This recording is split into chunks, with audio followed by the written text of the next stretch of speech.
Although, if you have the option, you could probably keep this for the summertime. What, this? Yeah. I don't want this. I know I can keep this on if I wanted to. It's only 3 more months, though. Oh, why do you want me to keep this? Well, actually, not even 3 months. It's like 2 and... I think maybe 2 and 1/3 of a month. Why do you want me to keep this for? In case there's nothing else good. Well, it's going to be something good. I'm picking up number 98. It's going to be something good. Yeah, plenty of options to choose from. I can pick almost anything on the weekend. Everybody that work on the weekends, I'm pretty much in front of everybody. You know that, right? Yeah. Like, literally, everybody that work on the weekend, I'm near there for there. Except like 4 people.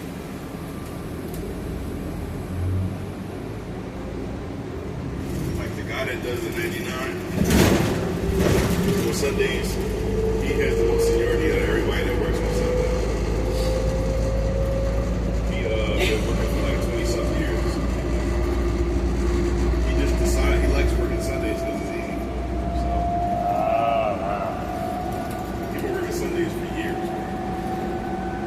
He don't got to. He can pick Saturday and Sunday off if he wants to. I would kind of, I would figure he has, I would figure he has like Friday, Saturday off.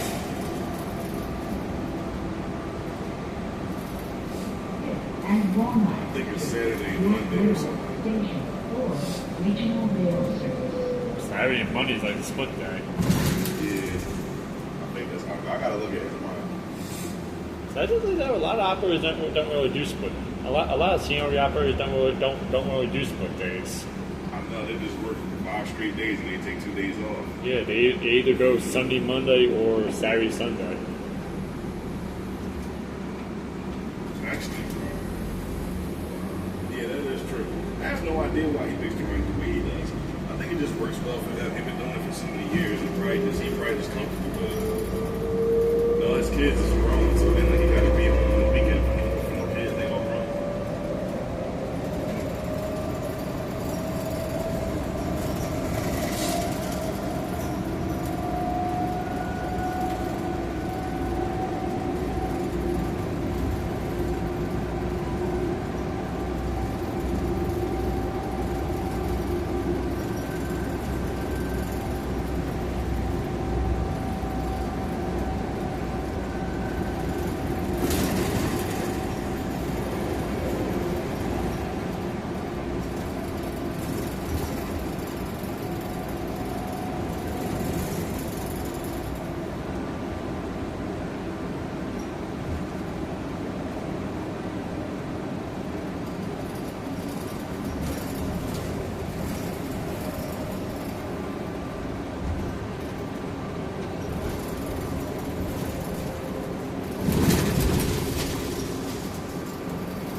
Josh rode 8532 with you when he did 96.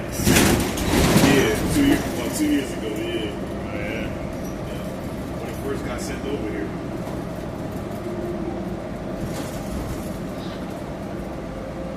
Yeah, I remember that. Yeah, I remember that. It was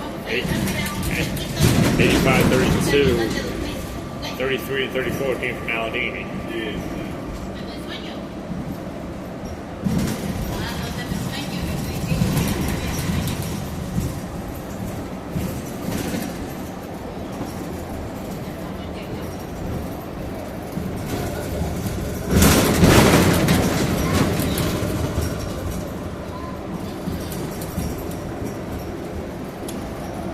Yeah, I do remember at that same time, Frontier at that same time, Frontier was short on buses.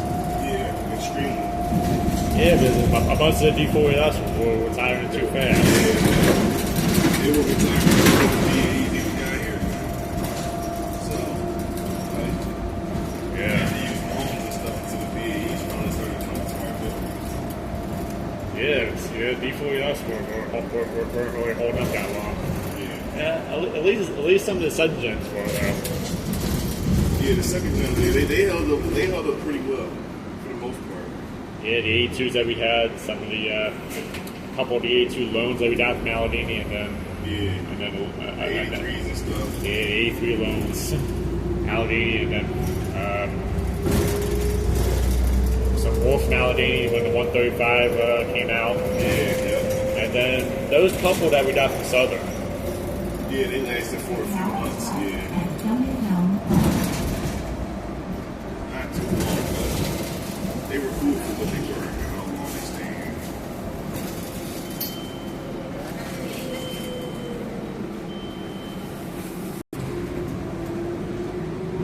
Yeah, I was impressed when I found out that Frontier at one point had the A334, A335, A337, and A339. Yeah, all those, yeah. And they ran well for what they for how long they were here, but some of them started to fall apart. And there was a few that we didn't even use that much. We retired one of them so early, I forgot which number it was. One of them got retired early. It didn't last that long. They did what they were supposed to do. And that was hold us off until the BAs came out. Yeah, one engine I know of is A301. That was a good one. That held up well. Yeah, I mean, They just didn't want to fix it. it held up. It held up until that one night it broke down and during the track. It still held up. They could have been fixed. They could have fixed it. But they just decided not to because no point wasting a bunch of money in second gen when you got to get the parts for it. Maybe we just wait, hold on, and get these accessories. They was coming through anyway. So there was no point in fixing it at that point in time. That's all I understood. But the A301 was that was a good one. It was like that. Wow. Me and Dennis got a video on YouTube of them. Oh, the 132 with A301. Yeah, all the way from started at Telford, all the way to Montgomery Road. Good job, video.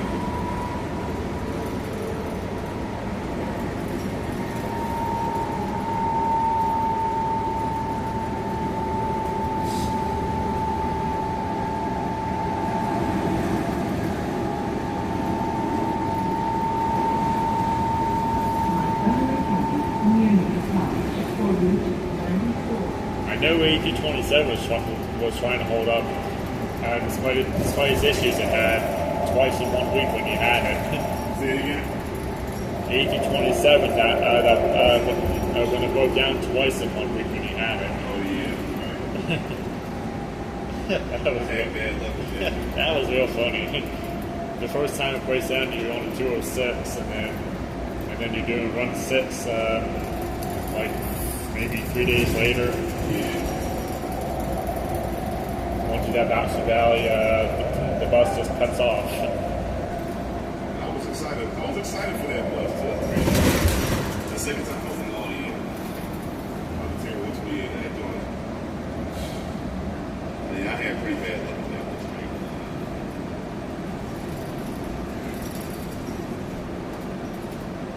Not the best luck at all.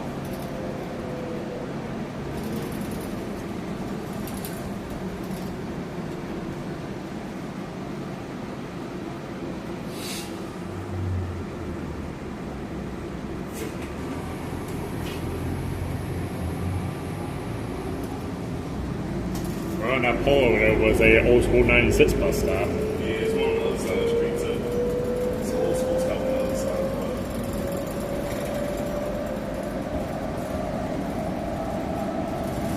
It's also a really old bus stop. It's a really old 96 bus stop in Sonneton, right by Telford. It says 96 on it still. Huh. Amazing. Yeah, it's all the way by Telford.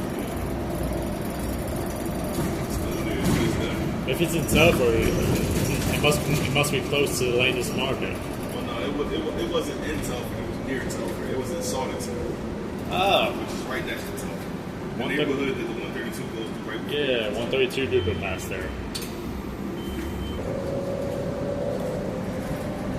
Yeah, 132 do go into the Souderton neighborhood on its way to Telford.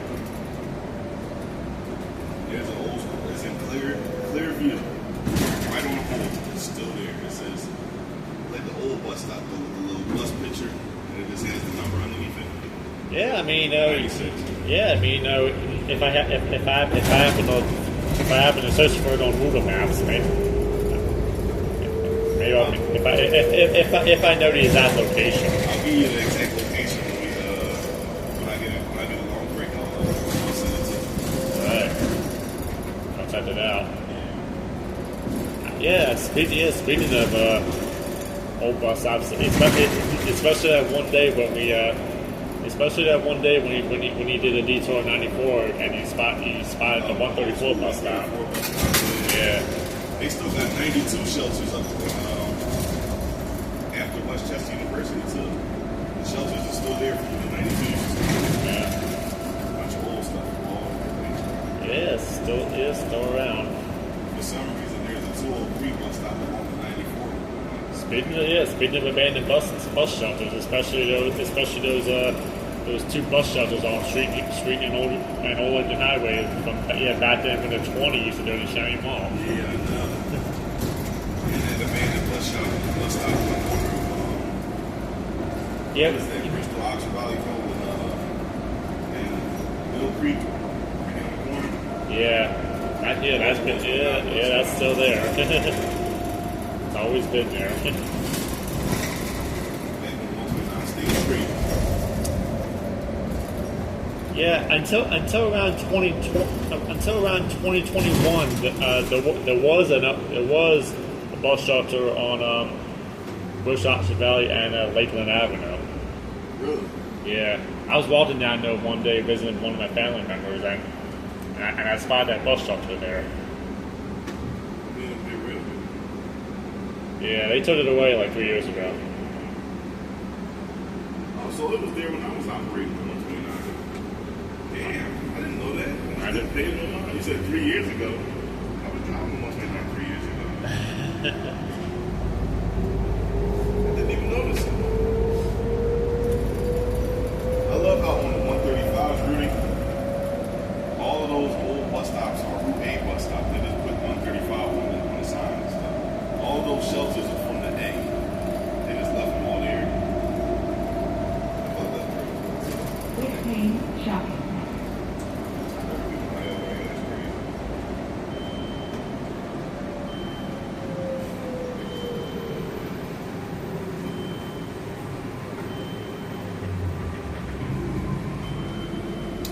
Well, speaking of old bus stops, down the State Road and Oaks, we know that 304 is still there.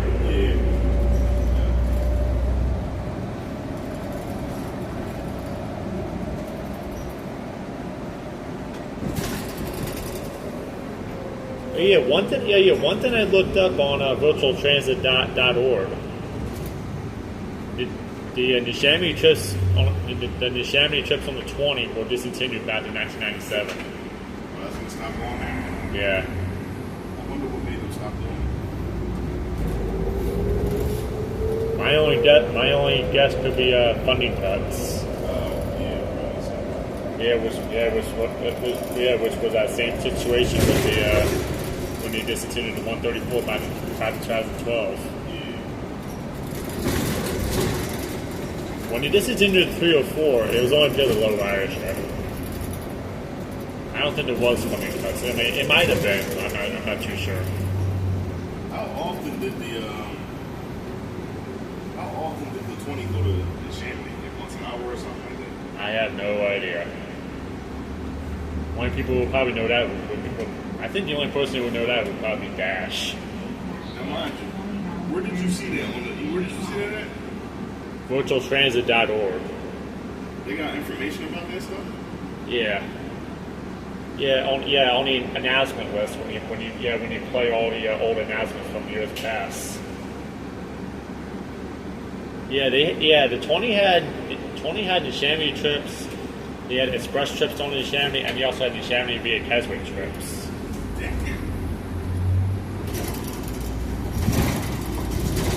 Welcome announcements on there for that? Yeah, there are. They got welcome announcements on virtualtransit.org? Yeah. Virtualtransit.org. I gotta look at that. I didn't know they had welcome announcements. Like, oh yeah, because they did Nabbies on that. They ran Nabbies on that. Yeah. Right, Nabbies went to the Chamonix. Well, technically though, the Nabbies were only a year old. I know. They were brand new. Yeah, because they came out in '96, and then 1 year later, there were no more of the Chamonix trips on 20. So yeah, it might have been like the Neo plans. Yeah.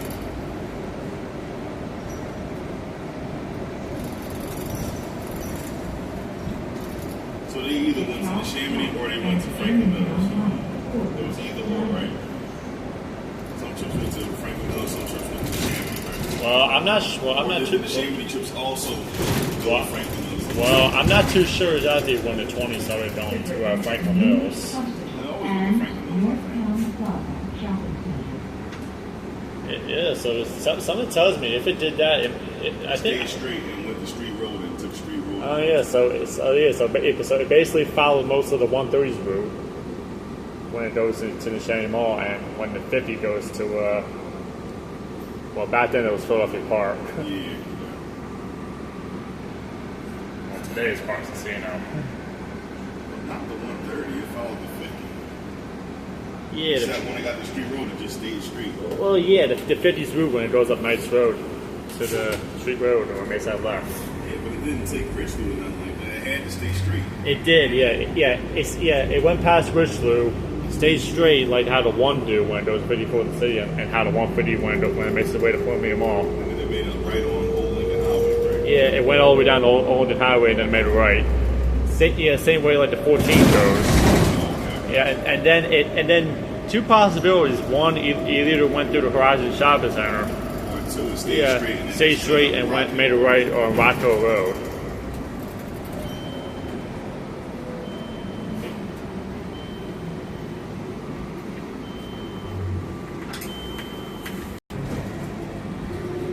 Speaking of welcome announcements,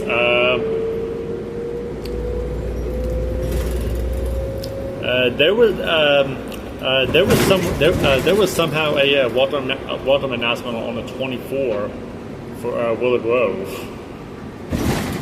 Oh yeah, because it was supposed to go there. It never got rerouted there.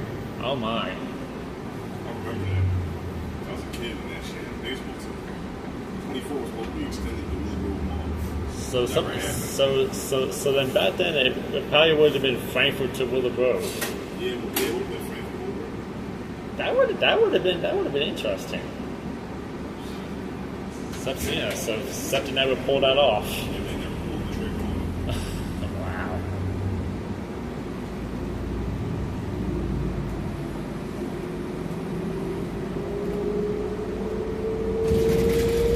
Basically would have been almost like how the 22 is when it goes from Albany to Warminster.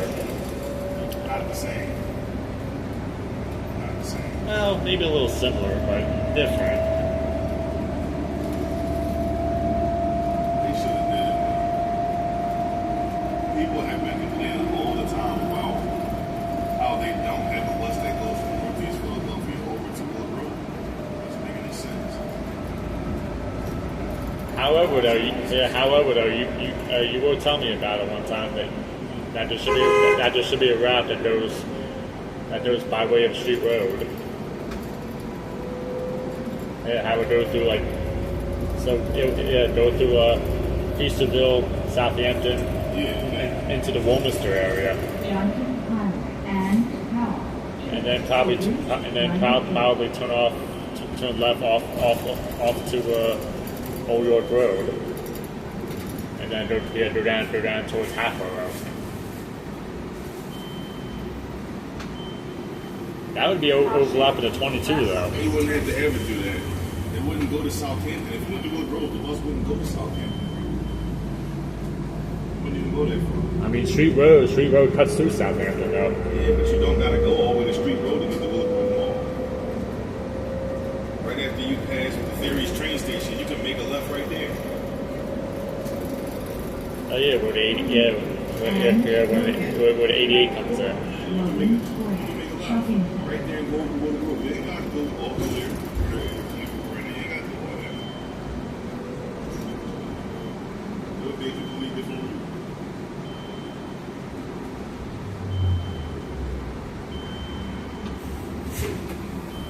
Caution, bus is turning.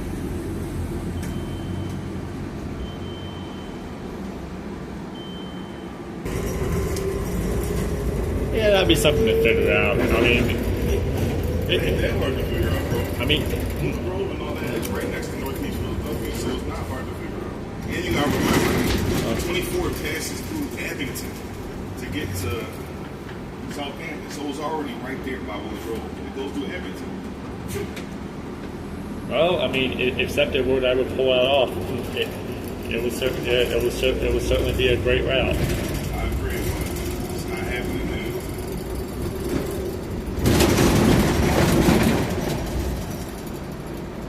There's something about driving slow today that like, what's going on?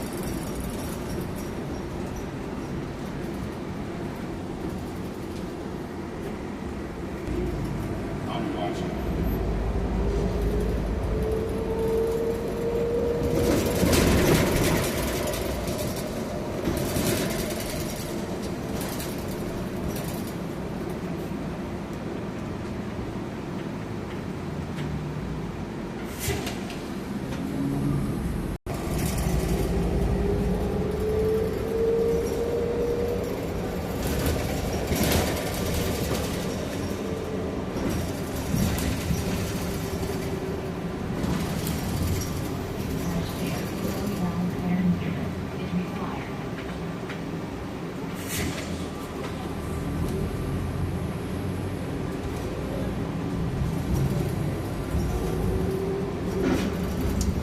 I just noticed something on the other side of the pole. Underneath the current bus stop sign, there's an Ultra 96. Old school one. Yeah. Yeah, one thing that's similar to that is that on Durham and Claymont Avenue, underneath the current 129 bus out there's an old school 129 underneath. It's them all over the place. It's a lot of old school ones. It's more common to see old school stop signs on scale. Yeah, they just didn't replace them completely. They don't care enough.